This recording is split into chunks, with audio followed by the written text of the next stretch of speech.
अध्यात्म विज्ञान कोई धर्म या संप्रदाय नहीं है, ये स्पिरिचुअल साइंस है जो कुदरत के कानून पर आधारित है। ये विज्ञान पूरे ब्रह्मांड के सभी रहस्यों को उजागर करता है और जीवन के सभी पहलुओं को समझने के लिए एक नई दृष्टि देता है। इसी को आर्ट ऑफ विजन कहते हैं, दुनिया को देखने की एक नई दृष्टि, जो अध्यात्म विज्ञानी परम पूज्य स्वामी श्री कमलेशानंद जी के निर्देशन में सनातन सत्य का अनुसंधान कर हमारे जीवन को प्रकाशित करे। जय सच्चिदानंद।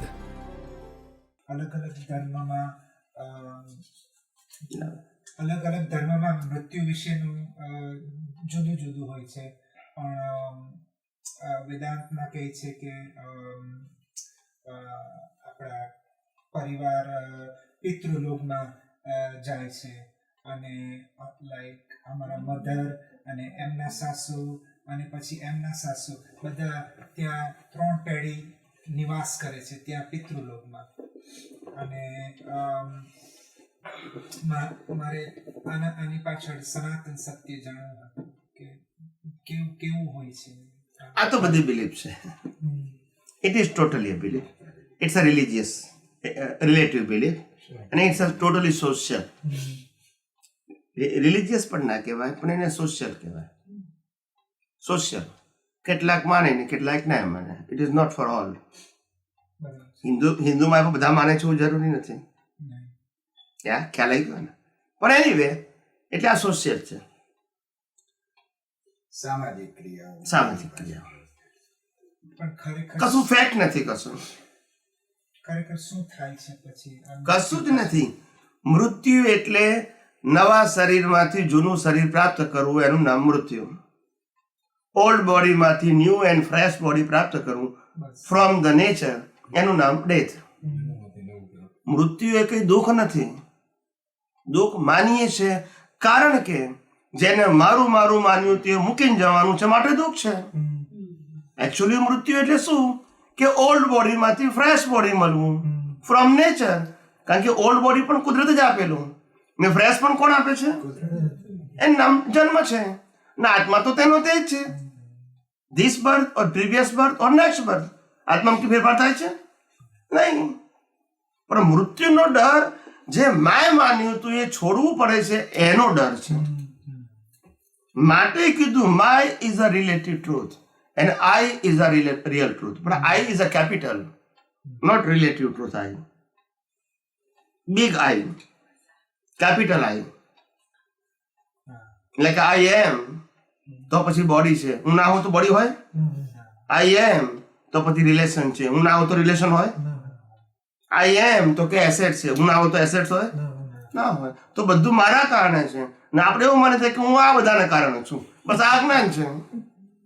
એટલે દાદાએ કીધું ને, ના સમજાયું? હું સત્તા સંપત્તિ સંબંધોના સાધને આધારું છું, એના અજ્ઞાન. અરે મારા આધારે આ બધું છે, હું એના આધારે નથી. મારું એક્ઝિસ્ટન્સ પરમેનન્ટ છે. આ તો કમ એન્ડ ગો, આવે અને જાય છે. તું શું કામ વેલ્યુ કરે છે?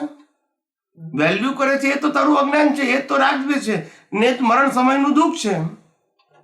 છોડવાનું શું? છોડવાનું માય.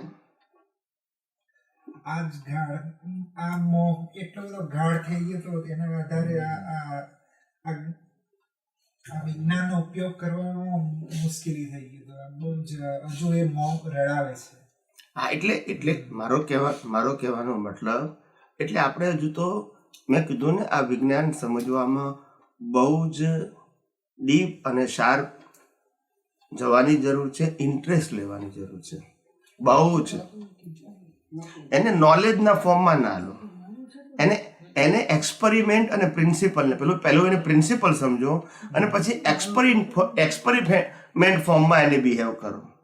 એક્સરસાઇઝના ફોર્મમાં નહીં, ક્રિયાના ફોર્મમાં નહીં, એક્સપેરિમેન્ટ, પ્રયોગ. સમજાય છે? વિજ્ઞાન એ પ્રયોગ છે. વિજ્ઞાન એ નોલેજ નથી, વિજ્ઞાન એ ક્રિયા નથી, પ્રયોગ. અને પ્રયોગને તમે બદલી પણ શકો, કારણ કે તમારે વિજ્ઞાન સિદ્ધ કરવું છે અથવા વિજ્ઞાન રિયલાઇઝ કરવું છે. તમે મટીરિયલ રિયલાઇઝ નથી કરવું, એ મટીરિયલના એવિડન્સથી તમારે સાયન્સને રિયલાઇઝ કરવું છે. કોઈ વ્યક્તિએ તમારું અપમાન કર્યું, હા તરત તમને ખ્યાલ આવે કે આ અપમાન કર્યું એ શું છે, એમાં સાયન્સ શું છે, પણ તરત ખ્યાલ આવવું જોઈએ કે આ પેલી વ્યક્તિએ અપમાન કર્યું, આ વ્યક્તિ અપમાનને સ્વીકારે છે, આ બંને શું છે? તો કે આ સાયન્ટિફિક સર્કમસ્ટાન્શિયલ એવિડન્સ છે. આ જ કુદરતી રચનાનો હિસાબ છે. એ હિસાબ કુદરતે ઉકેલ્યો. શું કર્યું? That's it. આ ક્રિએટ નથી કર્યો, ઉકેલ્યો. હવે મારે શું કરવાનું? કુદરતી રચના, આને કુદરતી રચના, સાંભળવાને કુદરતી રચના, અપમાન કરનારો કુદરતી રચના, અને અપમાન સ્વીકારે છે તે પતી ગયું. તો પછી રાગદ્વેષ ક્યાં થયો? પણ હું કોણ છું? અપમાન કરનારો અને અપમાન સ્વીકારનારથી મુક્ત એવો પતી ગયું. એમાં બીજું શું કરવાનું છે? સામાયિક પ્રતિક્રમણ પુરુષાર્થ રૂપે આવ્યું, બસ.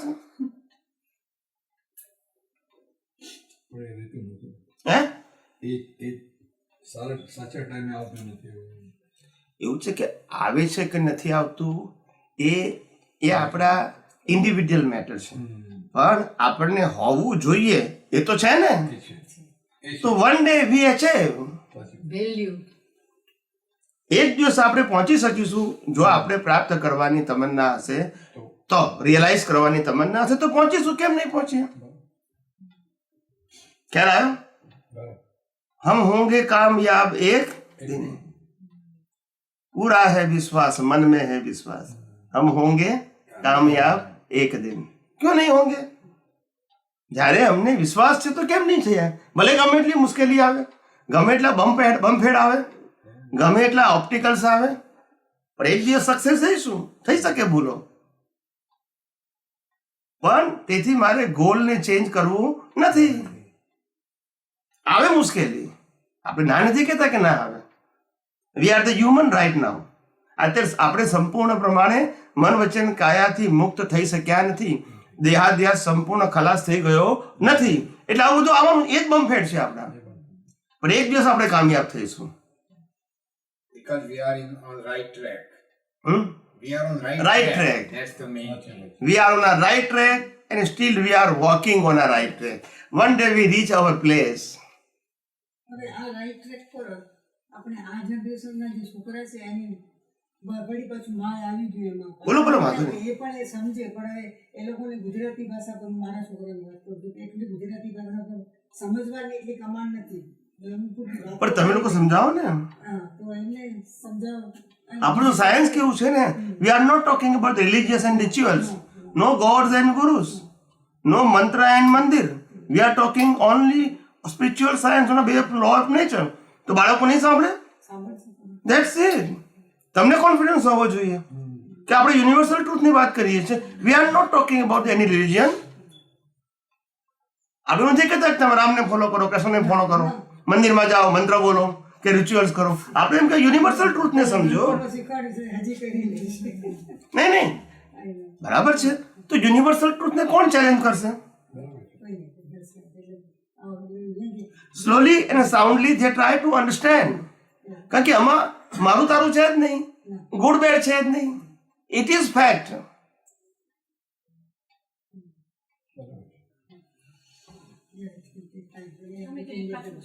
યસ.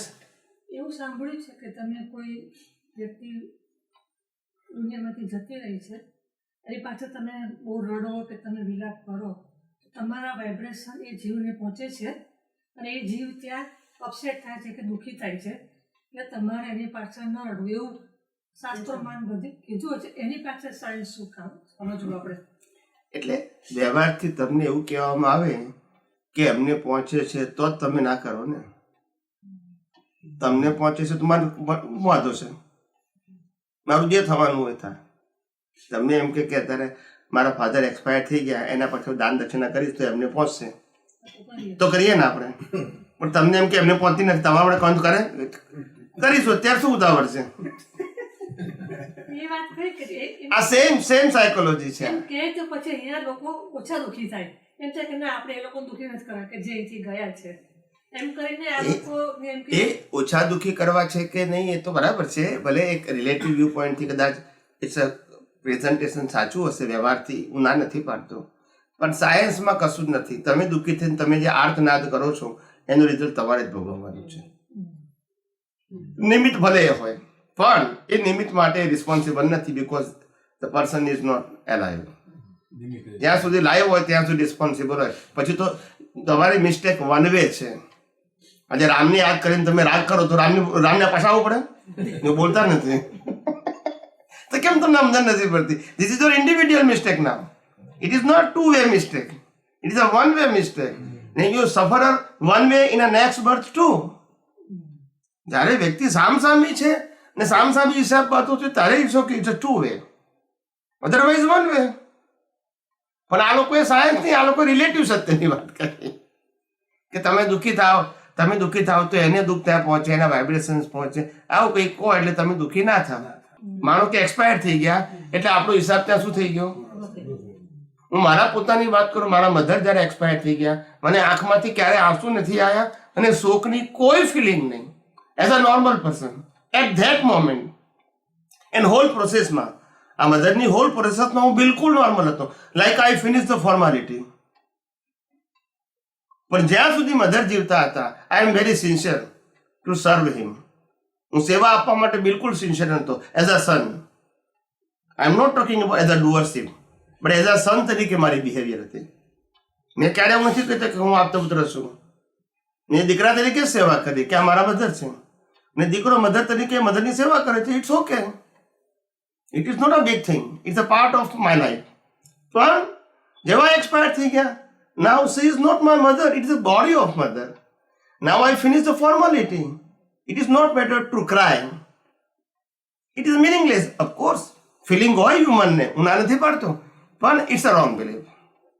ના પણ રોવું આવે તો એ તો ઉદય કર્મમાં હોય. ના ઉદય કર્મમાં જ છે, ના આવે તોય ઉદય કર્મ છે, આવે તોય ઉદય કર્મ છે. પણ એ તમારું લેવલ ઓફ અન્ડરસ્ટેન્ડિંગ બતાવે છે, એમ કહેવા માંગુ છું. અંદર બિલીફ બદલાઈ જાય પણ કુદરતી જે આંસુ આવે એ ના રોકી શકાય. એ જો સમજાવો એક વસ્તુ છે કે પ્રકૃતિ પોતે પોતાના સ્વભાવમાં રહે અને તમે તમારા સ્વભાવમાં રહો, એનો કોઈ પ્રશ્ન જ નથી. પણ પ્રકૃતિ સાથે તમે એટેચ થઈ જાઓ તો પછી તમે તમારા સ્વભાવમાં નથી. You are attach with the prakriti. So at that time inside and outside you feel the relative truth. એ અજ્ઞાનતા છે. Both part is separate. મને તો બહાર તો રડવું આવ્યું નતું, પણ અંદર કશું જ નહીં, કોઈ એવો વિચાર નહીં, શોક વિચાર પણ નહીં. Because of your development. That's it. આ કોઈ હું ચમત્કાર નથી કહેતો, આ લઈને આવ્યો છું પાવર માટે. આ સ્થિતિ છે આખી. મેં કોઈ સ્પેશિયલ કઈ ચમત્કાર કર્યો છે એવું નથી.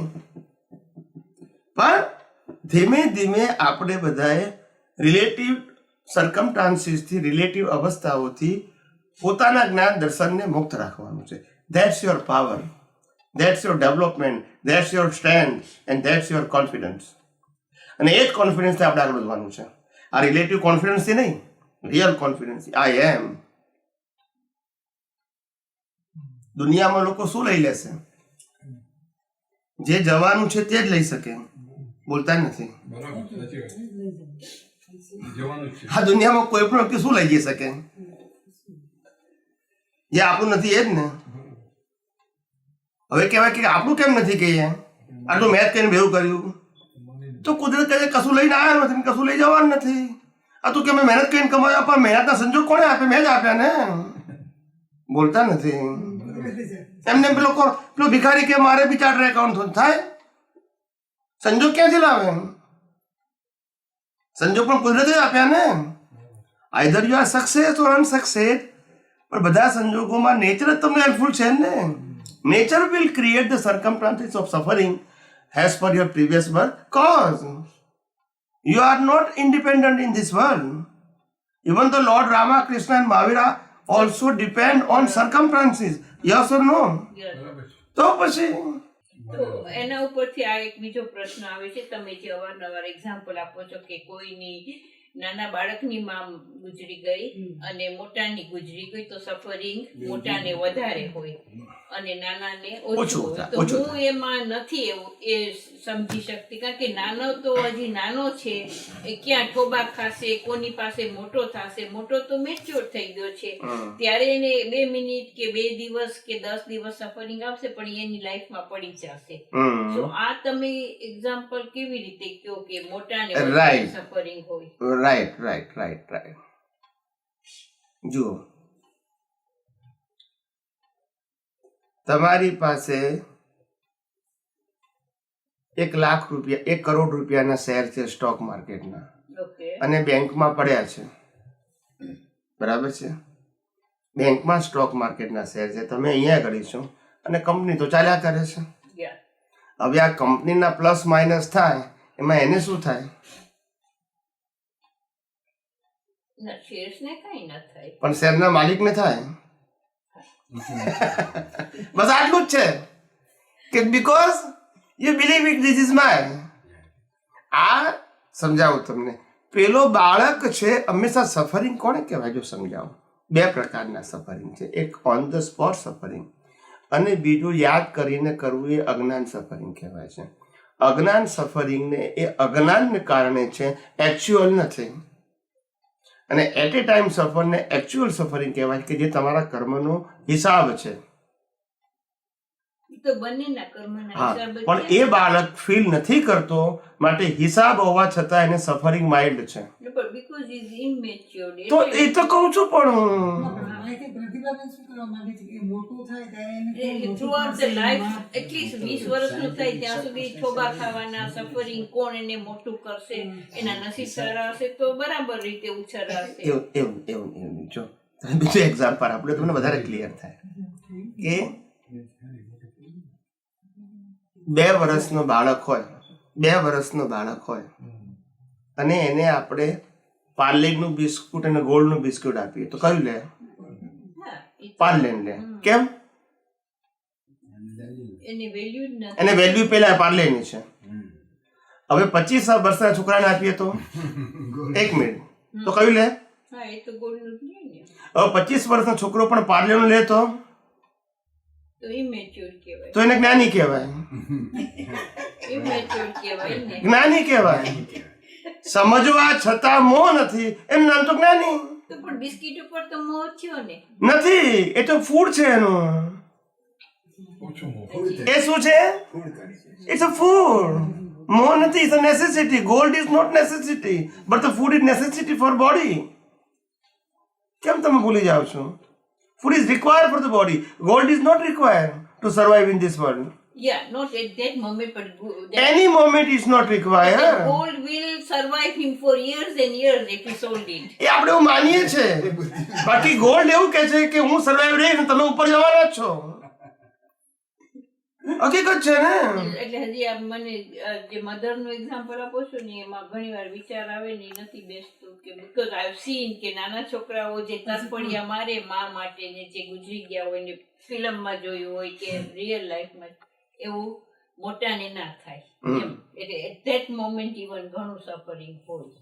હા, એટલે સફરિંગ એને જ કહેવાય છે કે એટ ધેટ મોમેન્ટ હોય. પછી જે સફરિંગ છે એ તો અજ્ઞાનીને એક જ વસ્તુની ભૂલ 25 વખત અનુભવે, એ તો અજ્ઞાન છે. મોટી ઉંમર કે નાની ઉંમરનો ક્યાં પ્રશ્ન છે? મને 25 વર્ષની ઉંમરે ખોટ આવી હોય તો 95 વર્ષે હું સફરિંગ કરું, પણ મારું અજ્ઞાન છે. It is not fact. ફેક્ટની ક્યાં? આપણે તો અજ્ઞાનની તો વાત કરતી. અજ્ઞાનનું સફરિંગ તો 1000 વખત થાય. સફરિંગ કોને કહેવાય? At the time of physical loss. આજે તો એટ ધ ટાઈમમાં તો ના થાય છોકરાને. સ્વામીજી થાય એ હું કહેવા માંગુ છું. વધારેનું થાય સર. હા, એ જ કહું છું. નહીં, થાય જ થોડા વખત તો થાય. ના, એવું નહીં. સી મધર ન દેખાવા એનું સફરિંગ અને મધર કાયમ માટે નથી એનું સફરિંગ, બેમાં ફેર ના પડે સાહેબ. તો પછી છોકરાને એવું 2 વર્ષના છોકરાને ખબર નથી કે મારા મધર કાયમ માટે ગયા, હમણાં આવશે.